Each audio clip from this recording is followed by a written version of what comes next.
is just fantastic. Captain's log, subdate 211007.4. A bowling alley. I've got Crumble building me one for C-Deck, as we seek to make one tiny corner a tad more interesting. Oh, and apparently I now have a gaggle of swans chasing us, if that's even the correct term for salty swans chasing us. Welcome everyone to the exhibition of stupid people. Today we're going to start with an employee from McDonald's who features in a somewhat viral video from TikTok. The video itself was posted on August the 2nd, and has sparked a little debate, but mostly backlash, and rightly so, for what the employee does to a frap.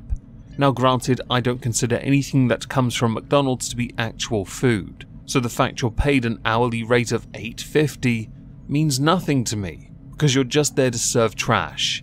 Operation Turd Polish, but heavily monetized. Capitalism at its finest. People will buy anything if it has the right logo on it. I keenly await Apple's new product, the iTurd Pro. So for the sake of context, the following video is what you need to see.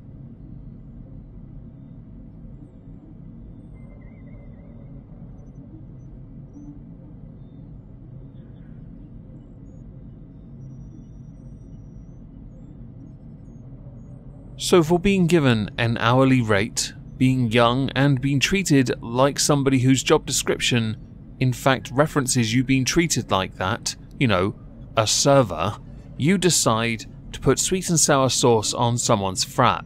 I'm somewhat surprised of two things. The first is that they didn't notice at the start what you'd done, and the second is you got fired for messing around with a frap. But only because, again, McDonald's food, or Manky D, isn't real food.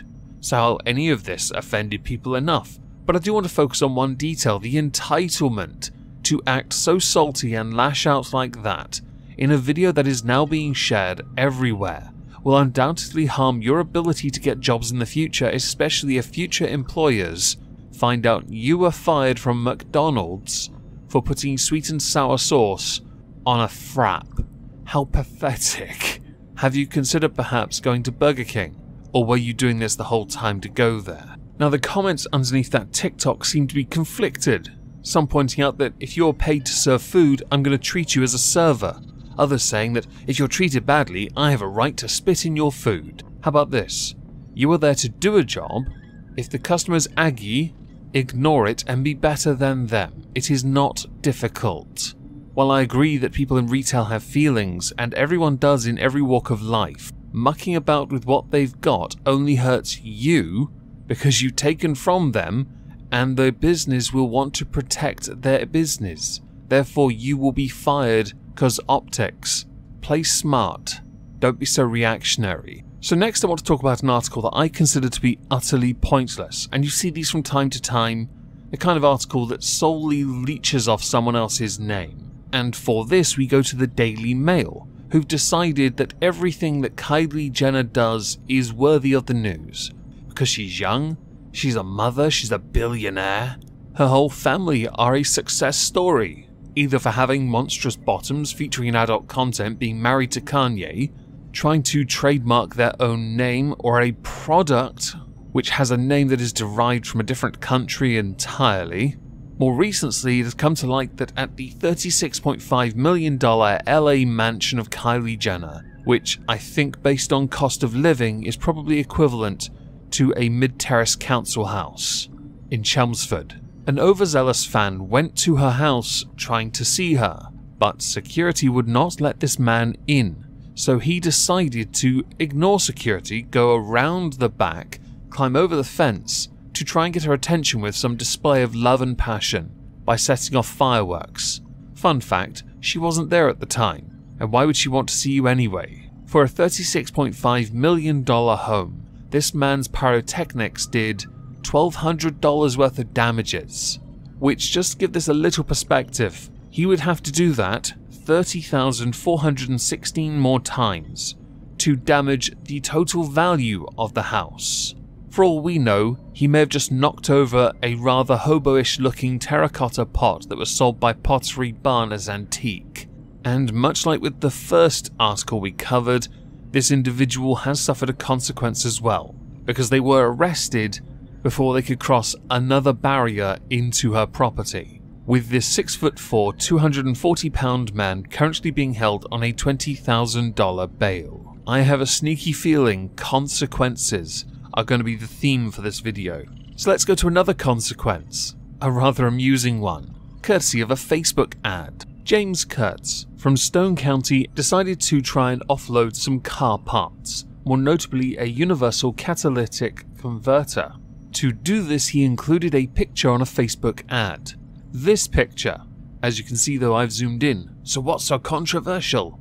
Well, when we zoom out, now I don't know about you, that just looks to me like a bag of sugar, because as is customary we keep it in clear plastic bags next to a spoon and a syringe. Heisenberg would be proud if the quality was a little bit bluer. As a consequence, yes, the theme is still here, everyone. For posting such a gratuitous picture of a catalytic converter and his, paraphernalia. Of course, it was just sugar, everyone. Only sugar. To Facebook, authorities conducted a search warrant at his home, uncovered 48 grams of sugar, a not-so-legally owned pew-pew thingy, with the police confirming that he has been provided a new place to stay and that the catalytic converters are not for sale right now, with him remaining without bond on a charge of possessing a controlled substance. Yes, sugar. It is sugar. Sugar.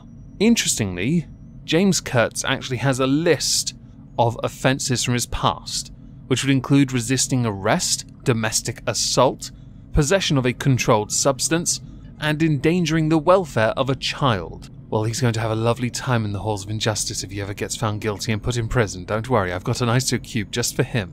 So on to our final subject, we are going to talk about Zoe Laverne. Zoe Laverne has a bit of a presence on TikTok and other social media sites, which would include Instagram, which is where we're going today. Zoe Laverne last year got into a lot of trouble, and I covered this subject quite a bit, because she, while being a bit older, kissed somebody who was not legally able to consent to this. It was, well, yeah, strange, and she got heat for it.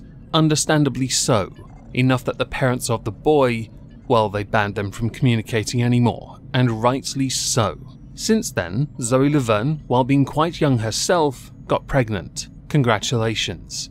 And recently, via an emergency C-section, gave birth. Congratulations again. In an Instagram post, she announced this, saying, "Thanks so much for supporting us. I dropped some exclusive photos in my link that were extra special moments for me during the delivery, which I'm not going to lie, sounds really, really odd. Can you imagine someone midway during a C-section saying, 'Hang on everyone, hold up, let me take a selfie'?" But also the exclusive photo part implies photos of a newborn being sold. But let me finish this. Of course, I wouldn't keep some of my other favourite photos from my fandom, and I'm excited to introduce you to Emerson. Dawson and I are so excited for this journey and love you all so much. My birth story is a little crazy and definitely wasn't something I expected. Blah blah blah blah, blah blah blah, placenta busted, blah blah C-section, blah blah, blessed. Speak to you soon, you mean the world to me, blah blah blah.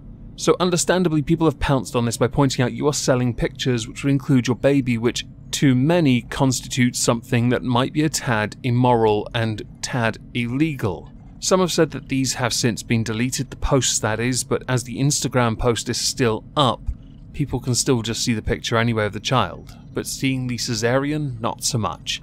And charging $15 to see exclusive photos of your newborn baby implies you're a bit thin as far as money goes, and morals. Mostly the morals. We can sit here and argue all down that one. An article by Yahoo indicated that the post in question was deleted. That is not the case at all. I checked. I had screenshots from a few days ago anyway, but I did go to the Instagram account and check, and it is still there. I guess as the entire theme of the video is consequence related, for Zoe Laverne this well could lead to more consequences if she tries to monetize her children so she can make money off them. But I could well be wrong. I'm not a parent and of course have no horse in this race. I insert that obligatory comment because there's always one person who has to say it.